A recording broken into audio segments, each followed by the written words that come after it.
One of the things that I hear from clients and also prospects all the time is I'm sending out emails to my list all the time, but nobody's really opening my emails. So I'm going to go through today like a simple trick that I actually do on a daily basis to increase the open rates that I have, and really simple trick that you can start using by finding those resources that kind of generate that curiosity to improve your email subject lines and get people reading your stuff.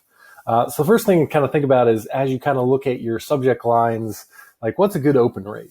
And for me, kind of that 10% is kind of that borderline. So anything below 10%, it's you're getting to the point where your email deliverability can be impacted very negatively, and those email service providers are going to start putting your stuff into spam if you're consistently below 10%.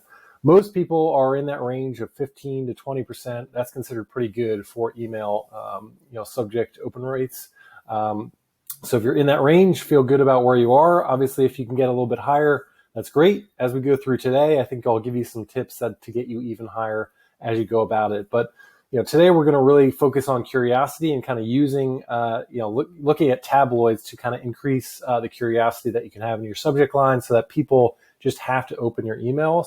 The other thing that I use all the time is putting benefits in your subject lines, and also testing things like emojis and things like that.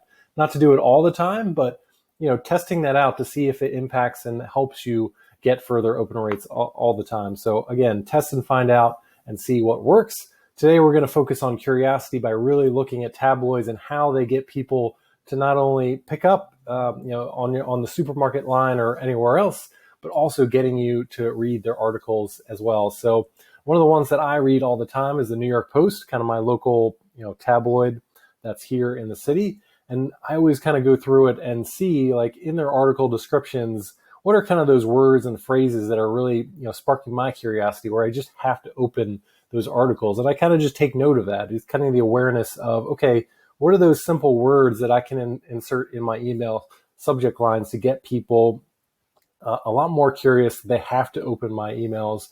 Curiosity is the one thing that you really need in your subject lines to be really important. Again, the whole design of subject lines is to get that person to open your email. It's not to open up your email and click on your offer. It's just to get your email opened.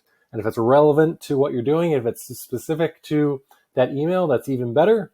But it doesn't absolutely have to. So let's kind of just go through a few of these and see, just in the New York Post for today. Let's see what kind of things kind of spark our interest as we go as we go down. I think the one thing is kind of celebrity. Anytime you can mention some kind of celebrity, obviously people have curiosity about what's going on with celebrities and what's going on in their life after that. Here on the left hand side, talking about the Attorney General, how there's some kind of scandal there. So again, any kind of scandal or any kind of cover up is going to generate some curiosity and getting people clicking on that link. Talking about the coronavirus here, like using words like the deadliest week, since the start of the COVID-19 crisis. So again, you want to click on that, get a little bit more information, get a little update on what's going on in your region. Again, a few words can make all the difference there. Again, they're being a little bit more. So eat this, putting a sense of humor in there, some personality can make a big difference as you're going through there. Things like cognitive decline, and talking about Dianne Feinstein and kind of going through that. Again, simple words can make the difference between what you click on and what makes you curious. Jets owner, so a billionaire owner, has a Twitter failure responding to radio rant. So again, that's something that seems a little bit interesting. So we click on that. What's the actual headline that kind of goes along with that? So again, you kind of have the Jets owner and the Twitter failure responding to a Jets rant. So you kind of have this back and forth there. That seems really interesting, and that's going to get clicks back and forth. So any kind of argument or going back and forth or discrepancy that's going on, again, that generates some curiosity there. Again, some celebrities, again, being sued over alleged abusive relationship. That that's something that you want to look at. Go a little bit further down.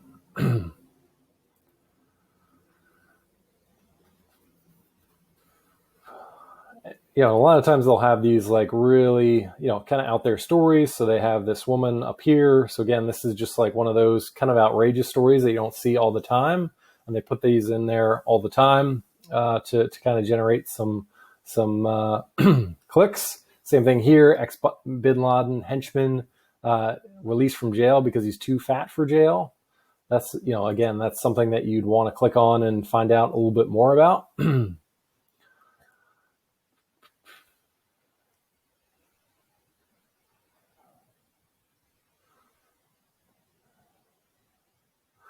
You've got, as the vaccine comes out, again, talking about things like line jumping, something curious, and again, picking out some of your curiosity there. So you're just kind of seeing, specific little numbers, and this one's kind of more about celebrities that are out there and kind of leading with that a little bit.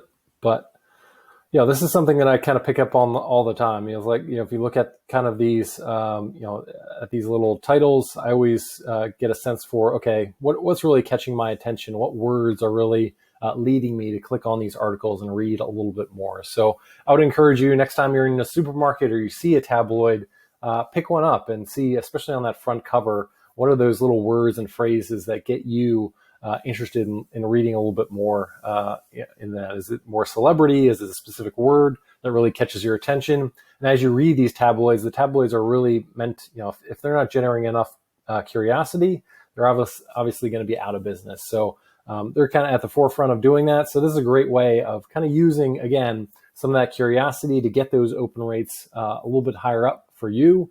Make sure in your subject line that you have that curiosity. If you can if you can pair that along with some benefit in that, you're going to see some higher open rates. You're going to get some more engagement as people are reading more and more of your emails. That should lead to higher sales, a better relationship. Getting people to reply as well to your emails can help as well. So hopefully this little tabloid trick, again, you can use NewYorkPost.com if you don't have a tabloid that you see everywhere, or you don't go to the supermarket that often in this pandemic. But take a look at those tabloids, see what kind of words and phrases they're using, and how you can kind of incorporate that in your email subject lines, and that should improve your performance over time. Thanks.